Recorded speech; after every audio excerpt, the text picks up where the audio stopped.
भगवंतानं उसाला गोडवा दिला पण त्याला फळ दिलं नाही। सोन्याला चमक दिली पण त्याला सुगंध दिला नाही। चंदनाला सुगंध दिला पण त्याला फुलं दिली नाही। समुद्राला विशालता दिली पण त्याचं पाणी गोड केलं नाही। नदीला गोड पाणी दिलं पण तिला स्थैर्य दिलं नाही। कमळाला पावित्र्य दिलं पण ते चिखलात फुलवलं। भगवंतानं स्वतःच्या अंशाला म्हणजे सूर्याला प्रकाश दिला पण त्याला शीतलता दिली नाही। चंद्राला शीतलता दिली पण त्याला स्वतःचा प्रकाश दिला नाही। विधात्यानं हे सर्व काही जाणीवपूर्वक घडवून आणलं।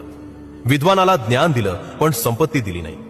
पराक्रमी राजाला सामर्थ्य दिलं पण दीर्घायुष्य दिलं नाही। हे सर्व यासाठी केलं कारण अभावच माणसाला जमिनीशी जोडून ठेवतो। या जगात कुणीही परिपूर्ण नाही।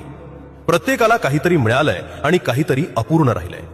कारण अभावच माणसाला नम्र, कृतज्ञ आणि माणूस म्हणून जिवंत ठेवतो।